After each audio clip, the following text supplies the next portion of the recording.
le Cercle TV.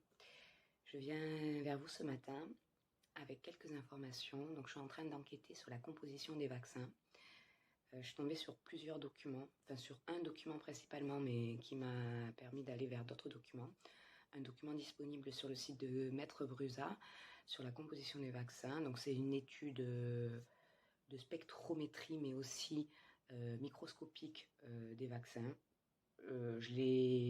C'est une traduction qui est présente sur le site de Maître Brusa, Réaction 19.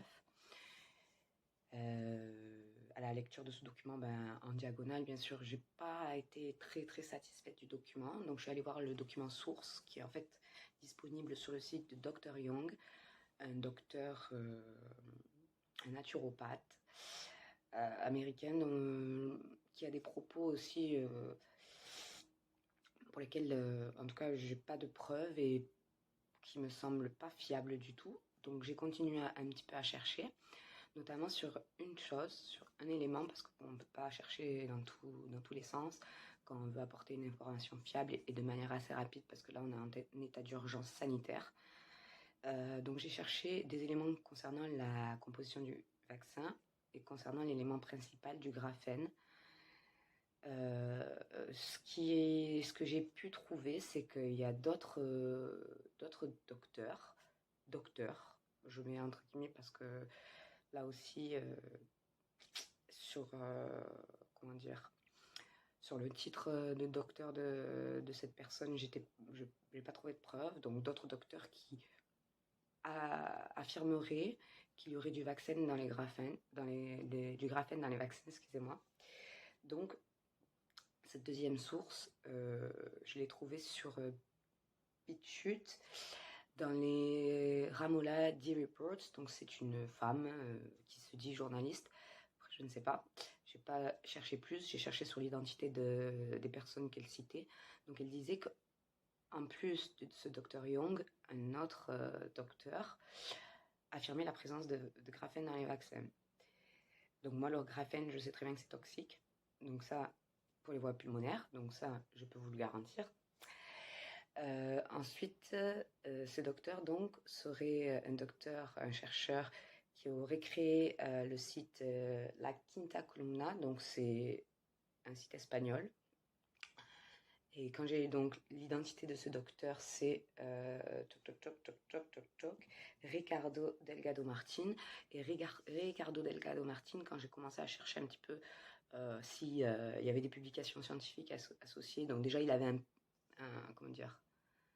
un CV assez long avec sur son site 1000 diplômes, quoi, enfin une dizaine de diplômes différents, biostatistiques, statistiques, médecin, enfin il était un peu tout et n'importe quoi. Donc j'ai pas trouvé de profil associé. Le profil LinkedIn qui est en fait pour s'assurer d'une autorité et d'une légitimité auprès de la communauté professionnelle, on peut créer un profil LinkedIn. C'est une manière de dire oui, je suis sérieux. Donc il y avait un profil effectivement LinkedIn associé à ce nom de docteur, Ricardo Delgado Martin, mais c'est pas la même photo qu'on trouve donc sur The Columna, la Quinta Columna et le profil LinkedIn. Donc déjà j'avais un petit peu des doutes sur ce docteur. Et en continuant,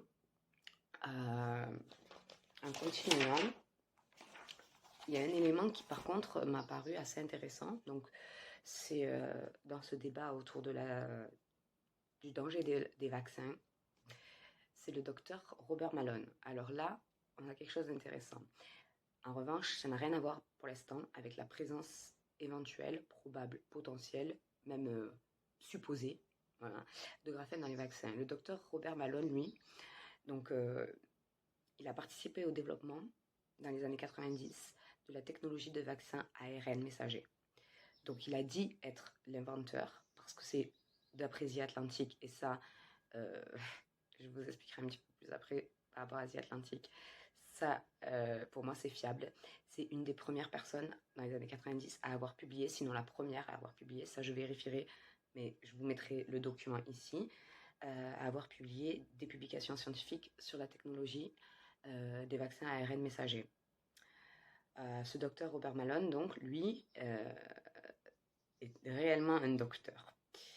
Il a été critiqué par de nombreux médias, dont The Atlantic, pour avoir, soi-disant, propagé de fausses informations sur les vaccins ARN messagers. Et son message principal, c'était la dangerosité de la protéine Spike, dont j'ai parlé également avec le docteur que j'ai interviewé, Dr Wibo.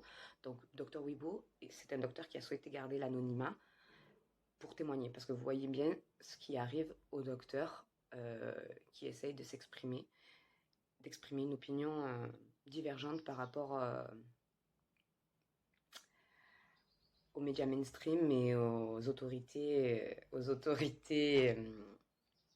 sanitaires des différents pays, notamment États-Unis et France. C'est ceux-là pour l'instant sur lesquels j'ai le plus d'informations. Donc, ce docteur Robert Malone, il a travaillé sur le virus Zika notamment, et il a rédigé en 2021 un article sur une molécule, la famotidine, une molécule pouvant être une alternative médicamenteuse au traitement de la Covid-19. Donc, je vous mettrai pareil le document ici.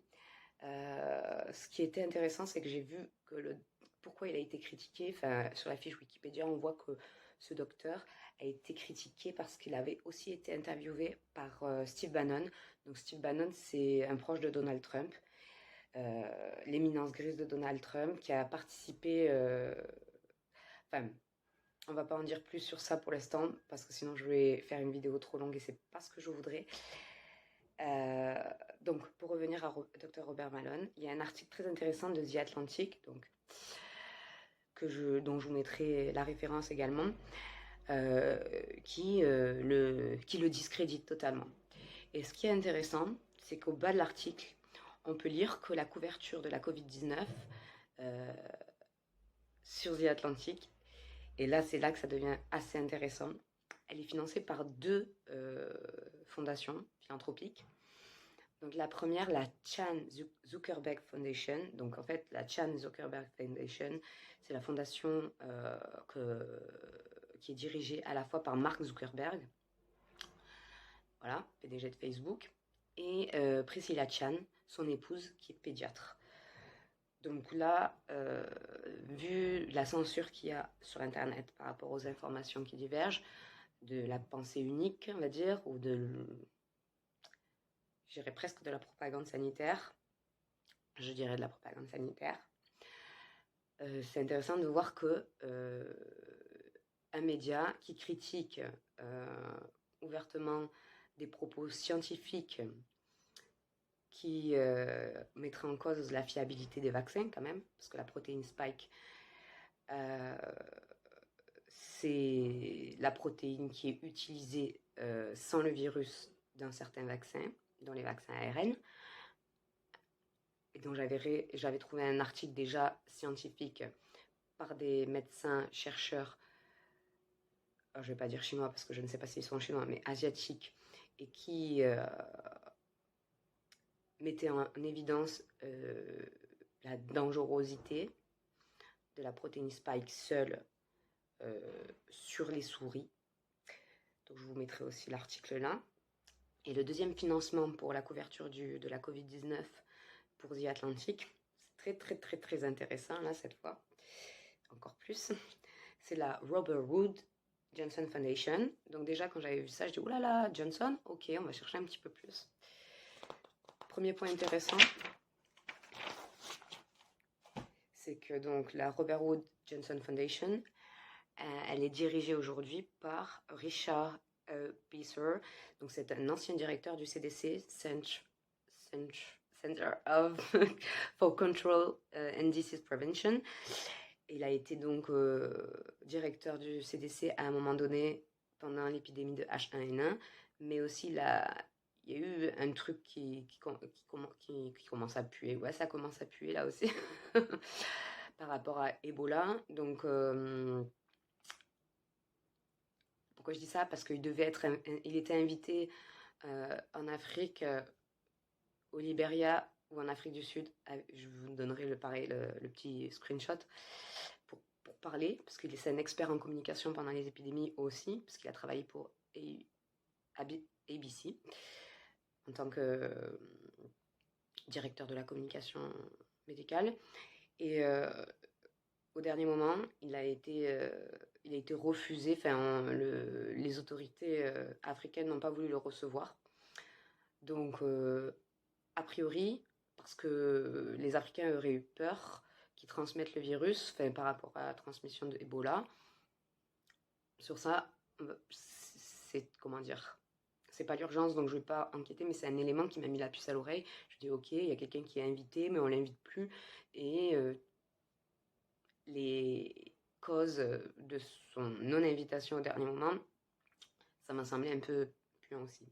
Ce qui est très intéressant, je continue, parce que c'est là où vous allez voir que c'est très intéressant de rechercher les informations de manière très précise pour pouvoir ben, à la fois être informé, mais aussi faire circuler des informations de qualité. C'est que cette Robert Wood Johnson Foundation, ok, elle a été construite, fondée par Robert Wood Johnson II, qui lui a aussi été, qui est le fondateur de Johnson & Johnson. Voilà, donc c'est un big conflit d'intérêts, même si Robert Johnson II est décédé, hein, enfin décédé.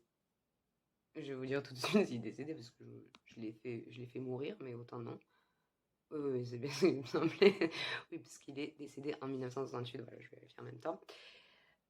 Donc voilà, tout ça pour vous dire que Zuckerberg et sa femme et donc l'ancêtre fondateur de Johnson & Johnson financent The Atlantic pour leur couverture de la pandémie Covid, et que lorsque une personne, un docteur qui a participé au développement de l'ARN messager dit « Attention, la protéine spike est dangereuse », on le discrédite. Donc moi, pourquoi ça m'intéresse? Parce que le docteur que j'ai interviewé dit exactement la même chose.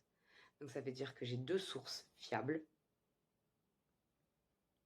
médecins, qui parlent de cette dangerosité de la protéine spike.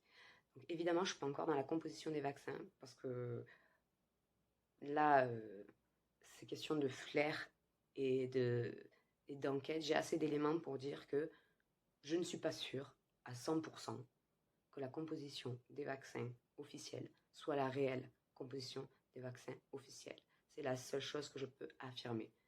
Je ne peux pas affirmer du tout quoi que ce soit pour l'instant sur la composition des vaccins, mais soyez sûrs et certains que je vais la trouver et que je vais l'exposer.